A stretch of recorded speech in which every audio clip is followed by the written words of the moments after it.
buka syafatul qulub, di mana tertulis baginda Nabi sallallahu alaihi wasallam sampaikan, "Idza dakhala Sya'ban fattaharu anfusakum wa ahsinu niyyatakum." Apabila kita telah masuk di bulan Sya'ban, maka sucikan diri kita, bersih niat kita, niat yang baik-baik, niat yang bagus-bagus, yang semua itu mendapatkan ridha Allah Subhanahu wa taala. Hadirin sidang salat Jumat yang dirahmati Allah Subhanahu wa taala. Baginda Nabi sallallahu alaihi wasallam sampaikan, "Yad'u Allah ila khalqihi fi lailatin nisfi Sya'ban."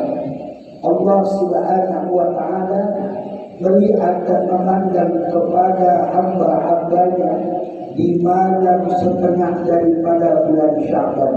Wayaghfiru lahu, dan Allah Subhanahu wa taala malam itu mengampuni li jami'i khalqihi, untuk seluruh hamba-hambanya, illa kecuali lil musyrikin wa musyahidin, kecuali adalah mereka yang musyrik, mereka yang masih tertanam kemusuhan, masih tertanam rasa dendam dan tidak suka kepada makhluk-makhluk Allah, kepada hamba-hamba Allah.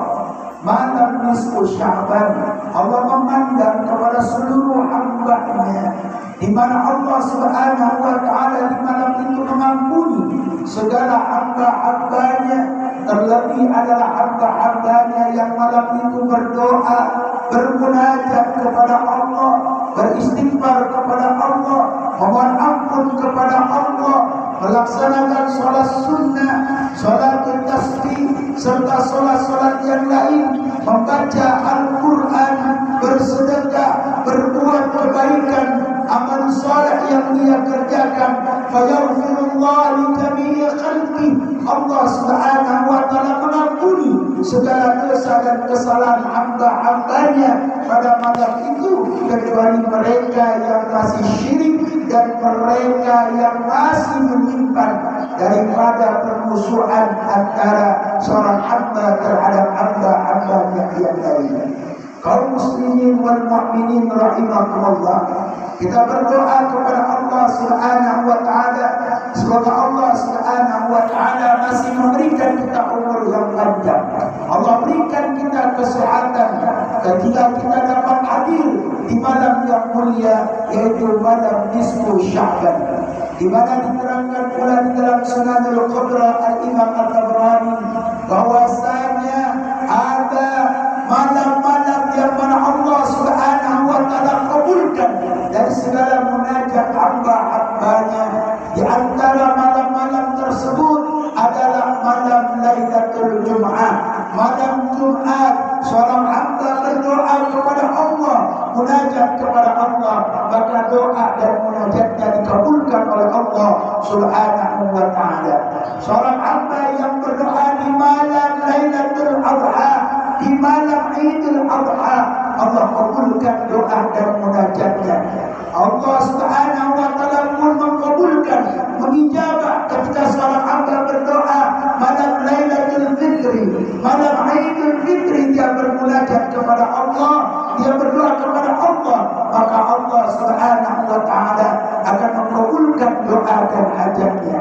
Seorang hamba yang berdoa kepada Allah Subhanahu wa taala di malam pertama daripada bulan Rajab, Allah Subhanahu wa taala pun menerima doa dan mengabulkan segala hajat dan niatnya.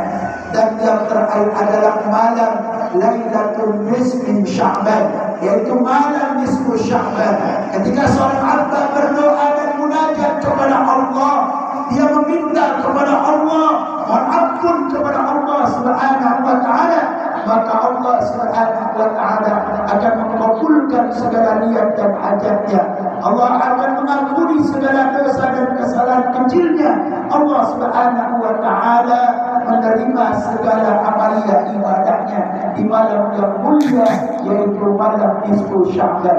Mudah-mudahan kita hamba-hamba Allah yang beriman dan bertakwa kepada Allah Subhanahu wa taala tidak menyia-nyiakan malam nisfu Sya'ban untuk beribadah kepada Allah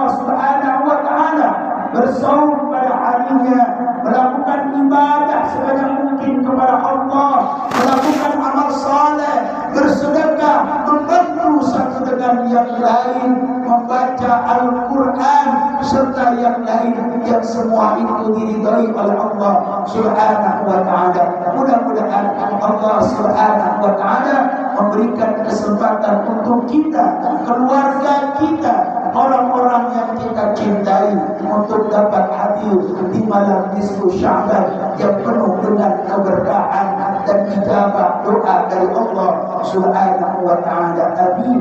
Allahumma ya rabbal alamin.